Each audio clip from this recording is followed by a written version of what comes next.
C'est une spéciale Ligue des Champions que je vous ai préparée aujourd'hui. Les amis, salut à tous. J'espère que vous êtes en forme en ce lundi 27 septembre. Soyez les bienvenus comme d'habitude à la maison dans mon petit bureau pour ce point média. C'est l'épisode 163 sur YouTube, spécial Champions League. Et un homme à la une, c'est incontestable pour moi au sortir de ce week-end. C'est monsieur Ansu Fati, le retour du numéro 10, l'héritier du 10 de Lionel Messi. 10, comme également 10 mois d'absence. Et il était de retour, Ansu, pour le retour du numéro 10. Ultra important, victoire du Barça avant d'affronter Benfica avec une obligation d'aller marquer des points après la défaite face au Bayern Munich. Victoire 3-0 face à Levante.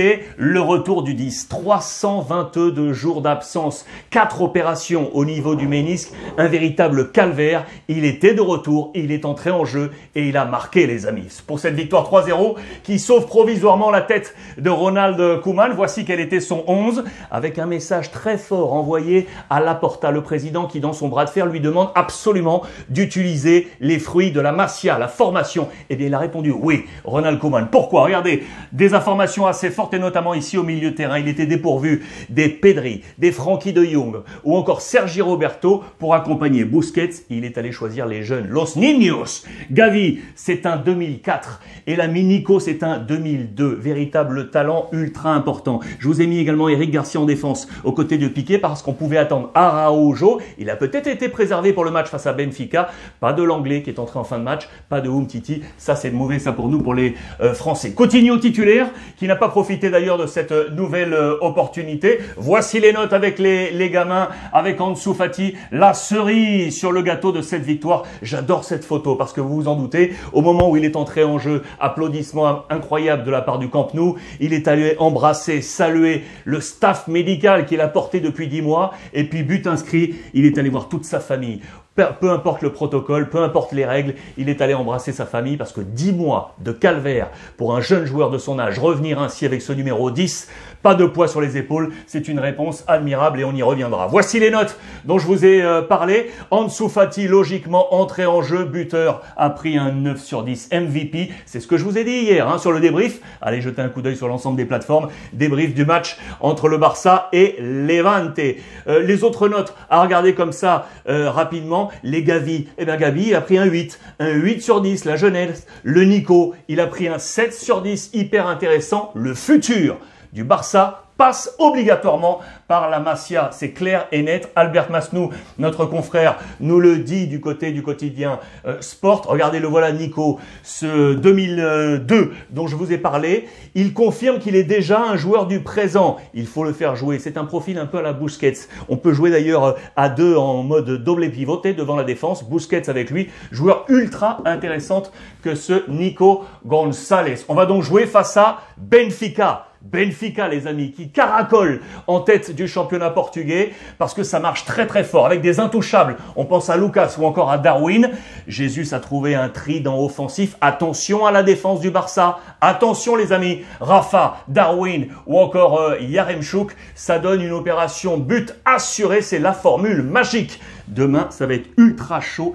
Benfica face au Barça dans ces 2 jours de Ligue des Champions. C'est la première affiche annoncée. Je vous emmène en Europe, au fin fond de l'Europe. Regardez, ici, entre la Roumanie et l'Ukraine, avec la Moldavie. C'est l'adversaire du Real Madrid. Les amis, dans cette Ligue des Champions, avec ce match attendu, je vous emmène ici à Tiraspol. Le shérif Tiraspol, le 108e adversaire de l'histoire pour le Real Madrid en Coupe d'Europe. Attention pour Carlo Ancelotti. On sort d'un match nul 0-0. Là aussi, je vous ai posté le débrief sur les réseaux sociaux. On a un petit problème. Vous le voyez, on a un petit problème pour Carlo. Le problème, c'est le poste de latéral droit. Le poste de numéro 2. Regardez, on nous en parle également dans les colonnes de As. Le problème du 2, on a des absences avec Carvajal, avec également Mendy de l'autre côté. Que faire? Il y a du Lucas Vazquez possible, il y a du Nacho. Il a essayé ce week-end avec Fede Valverde. Ça n'a pas marché du tout pour un match nul du Real Madrid. Il faut qu'il trouve la bonne formule. Voici la compo probable offerte par nos confrères de As. On aurait choisi Nacho à droite. Il peut alterner gauche-droite, vous le savez. Et du coup, on mettrait le jeune Miguel Gutiérrez côté gauche, Militao à la bas. Ça ne bouge pas avec Courtois. Casemiro, Modric de retour dans ce 11. Ils avaient été préservés ce week-end. Lucas Vázquez, Hazard, ça c'est intéressant. Vinicius et Benzema. Pourquoi c'est intéressant ici? Parce que Eden Hazard réclame, regardez, réclame une place. Il réclame, il veut son sitio, il veut sa place dans ce 11 de Carlo Ancelotti. Il a profité des minutes qui lui ont été offertes face à Villarreal pour taper à la porte de ce poste de titulaire. Il a seulement joué 4 des 8 matchs pour l'instant, toutes compétitions confondues cette saison. C'est ultra intéressant. Camavinga, qui va avoir un rôle dans ce match de Ligue des Champions, ça c'est sûr, et qui le dit très clairement, c'est Benzema qui est le patron. C'est Benzema, le Français, qui est le patron et qui tient comme leader cette équipe du Real Madrid. Il faut dire qu'il est en tête du classement des buteurs, hein, l'ami Karim Benzema. 8 buts inscrits devant Oyarzabal, magnifique, de la Real Sociedad avec 5 buts, tout comme Vinicius, son coéquipier, 5 buts. Falcao, buteur de nouveau ce week-end pour 3 buts déjà avec le Rayo Vallecano, sa nouvelle formation. Real en tête devant la Real, Séville, l'Atlético est 4e, les amis. L'Atlético est 4e et l'Atlético se rend à Milan en Ligue des Champions pour jouer l'AC Milan. Et attention, parce que là, tous les projecteurs seront braqués sur Antoine Griezmann, le Français. Que se passe-t-il avec Griezmann, les amis? Que se passe-t-il? Aucune frappe face à Alaves, défaite de la formation del Cholo Simeone, 1-0. Il était titulaire, il a joué l'ensemble de cette rencontre et on commence à s'interroger. C'est ce qu'on nous dit ici du côté de Marca. Va-t-il retrouver le niveau qui était le sien à sa première époque du côté de l'Atlético Madrid? Attention, parce que on a un petit problème sur les coups de pied arrêtés défensifs. Là, on prend des buts. Il va falloir corriger ça. La bonne nouvelle, elle est ici avec un autre Français, Thomas Lemar, qui revient juste à temps. Il a manqué 3 matchs, Thomas Lemar, de retour pour ce match de Ligue des Champions face à l'AC Milan. Et attention, parce que Milan, on est comme ça à Milan. On est en tête du championnat, vous le savez, avec le Napoli et l'Inter. On va y revenir. Et Pioli a trouvé une invention. L'invention, c'est la jeunesse. C'est le mot d'ordre en ce moment. C'est à la mode dans le football. La jeunesse incarnée par plusieurs hommes. Brahim Diaz, lui, Pierre Kaloulou, le Français formé à l'Olympique Lyonnais. Je vous en avais parlé déjà. Raphaël Leao, l'ancien Lillois. Daniel Maldini, dont on va parler. Ou encore Alexis Saelemaekers. Les 5 jeunes trouvés par l'ami Pioli. En marge, bien évidemment, de l'attente du retour de Zlatan Ibrahimovic. Peut-être après la trêve internationale, c'est à suivre pour le retour du Suédois. La saga Maldini, ça j'adore comme incarnation. Il a marqué ce week-end sous les yeux de son papa, Cesare, le grand-père, Paolo, le père, et Daniel, le fils, des générations de joueurs de l'AC Milan pour affronter l'Atlético. Dans la presse italienne, d'ailleurs, on fait un écho sur un ancien de l'AC Milan. On nous parle notamment de Donnarumma, savoir qui va jouer du côté de Paris. Parce que maintenant, on va se projeter sur le PSG Manchester City. Donnarumma ou Keylor Navas? On en parle du côté de la presse italienne comme d'un foyer de doute ou d'incertitude du côté du Paris Saint-Germain. Bien entendu, avec en toile de fond, ça, ce qui s'est passé entre Mbappé et Neymar ce week-end. Vous le savez, dans la presse française, on en a fait état. Paris s'est imposé effectivement face à Montpellier, ok, 2-0. Mais on parle de rififi entre Mbappé et Neymar. Le temps des frustrations. Les propos du Français à l'égard du Brésilien samedi face à Montpellier interrogent sur l'état des relations actuelles entre les deux hommes, c'est à lire dans le quotidien L'équipe. Pour lui, tout va bien. C'est l'employé du mois. Regardez, le joueur du mois, c'est Ander Herrera, le milieu de terrain espagnol expérimenté, 32 ans, qui se rêve de devenir dirigeant du côté de son club de cœur Saragosse. Pour l'instant, il fait le boulot et avec classe du côté du Paris Saint-Germain. On s'interroge donc à savoir si le PSG est prêt pour ce match face à City, dans les colonnes du Parisien aujourd'hui en France.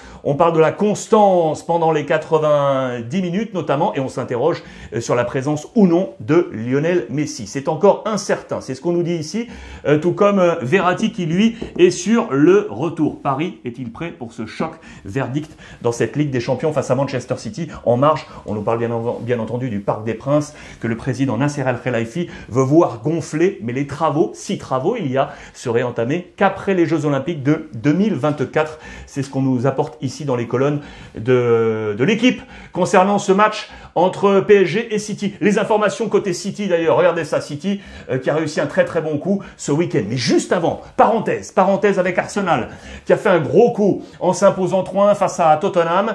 Nuno Espirito Santo C'est pour ça le Santo Claus, à la place de Santa Claus. Vous le savez, c'est le Noël. Il a fait un cadeau à Arsenal. Il le dit lui-même, je me suis trompé. Je me suis trompé de joueur, d'organisation. Je me suis trompé du coup. Arsenal s'est imposé 3-1 avec notamment l'ami Bukayo Saka, le jeune, encore de la jeunesse. Arsenal qui s'impose dans ce match. Manchester United, attention à Ole Gunnar Solskjaer, les amis, attention à lui. Deuxième défaite à domicile à chaque fois 1-0, un en Cup et l'autre en championnat ce week-end. Attention parce que les 2 prochains matchs sont également à domicile. Ligue des Champions Villarreal et Everton en championnat. On aurait pu profiter de ces 4 matchs à domicile. Déjà 2 défaites. Attention, attention à la pression sur Solskjaer. On en vient à l'adversaire du Paris Saint-Germain. Elle est ici avec la victoire 1-0 face à Chelsea avec un super Bernardo Silva. Peut-être le meilleur en Angleterre à son poste. C'est ce que nous dit en tout cas monsieur Pep Guardiola. Et c'est logique. Son coach, regardez-le, avec ce visage complètement adoubé par Pep Guardiola. Voici les notes. Alors que Manchester City avait un petit problème en défense centrale, là, tout le monde a été rassuré. Voici les notes. Avec 7 pour Ederson, Kyle Walker 7, Ruben Dias, on va y revenir, 8. Aymeric Laporte, magnifique le français pour son retour, 8. Cancelo, 9. Rodri, 9. Kevin De Bruyne, 6. Foden, 7. Gabriel Jesus, 8 pour le buteur. Bernardo Silva, 7. Ou encore Jack Grealish, le nouveau avec un 8. Voici les noms qu'on va retrouver face au Paris Saint-Germain. Ça, c'est sûr. En défense, il est là, le leader, le successeur de Vincent Kompany. C'est Ruben Dias, associé à Laporte. Le français était de retour. Il a été très très bon dans ce match. Ultra intéressant pour Pep Guardiola avant ce match de Ligue des Champions. Et donc Gabriel Jesus, buteur. Gros match à suivre entre Paris et Manchester City. On parlait de la défaite de Chelsea. Chelsea, attention, qui se rend du côté de la Juventus de Turin, où la Juve, ça va mieux. Ça va mieux. Allegri semble avoir retrouvé une Juve. Il a opéré à quelques changements. On va y revenir, même s'il y a un gros bémol, les blessures. Et vous allez comprendre en plus qui est blessé. Juventus 3-2 face à la Sampdoria de Gênes. Voici les changements qu'avait opéré Allegri par rapport au dernier match face à la Spezia. Changement tactique également, surtout le cœur du jeu mis vraiment sur Locatelli, dépositaire du jeu avec réussite. La mauvaise nouvelle, les amis, elle est là. Dybala, Morata, parce que là, il y a des blessures. Regardez, les visages sont blêmes. Morata, out. Et Dybala out. Il est sorti en larmes. L'Argentin, ça va être compliqué parce que là, c'est un manque offensif cruel pour la Juventus pour affronter Chelsea. On va s'appuyer très certainement sur Chiesa ou encore sur Moiskin. Affaire à suivre sur les choix d'Allegri pour affronter la formation de Chelsea. C'est très mauvais ça pour Dybala. Vous le voyez. La blessure de la Roya, les notes étaient là. Locatelli, je vous l'ai dit, dépositaire du jeu, a pris un 7 sur 10, très bonne note. Mais ce sera donc un match de Ligue des Champions sans Dybala pour la Juve. La Juve pour autant qui, fort de cette victoire, ça c'est intéressant, je vous ai mis ça, est passé dans la première partie du tableau. Vous le savez, première partie très dense, concentrée avec le Napoli, les 2 équipes de Milan. Attention au passage, petite parenthèse, attention à Rome qui s'est incliné dans le gros derby entre la Lazio et la Roma, seul contre tous, Mourinho et notamment contre les arbitres. Il a critiqué tout ça. Au passage, Zaniolo avec un très vilain geste, il s'est porté la main aux parties génitales pour saluer les supporters de la Lazio qui l'invectivaient. Ça, c'est pas beau du tout de la part de Zaniolo, cela ne lui ressemble pas. Sarri, grand vainqueur de cette victoire, 3-2 avec un homme également au passage qui incarne ça, c'est Pedro, l'ancien de la Roma, passé à la Lazio et qui a été buteur dans ce match. Donc pour la victoire 3-2, je vous fais cette parenthèse sur le championnat italien. On repart sur la Ligue des Champions avec l'Inter qui affrontera cette semaine le Shakhtar. Le Shakhtar avec, attention, un chantier défensif pour Inzaghi. Devant, tout marche bien, on est d'accord. Avec l'ami Dzeko, successeur de Lukaku pour la paire Lautaro Dzeko, ça marche, ok. Mais défensivement, ça marche un petit peu moins. Ça fait un petit moment que l'Inter prend à chaque fois un but sur les matchs. On est sur une mauvaise série. On pense à Skriniar, on pense à De Vrij, on pense à Bastoni. Inzaghi va devoir travailler sur sa défense en Ligue des Champions, ça c'est sûr. Je vous montre ça parce que ça c'était très sympa également en Italie. Avant de finir sur la Ligue des Champions, le Napoli, je vous l'ai dit, est en tête parce que le Napoli s'est une nouvelle fois imposé 2-0. On n'arrête plus la formation de Spalletti. On a l'impression de revivre à l'époque de Maradona. Spalletti a pris un 8 sur 10. Osimhen encore buteur avec un 8 sur 10. C'est Insigne qui marque le deuxième but. Inarrêtable cette formation du Napoli dans ce championnat italien. On part maintenant avec les équipes allemandes parce que là aussi, il y a des gros calibres en Ligue des Champions. Je pense notamment à...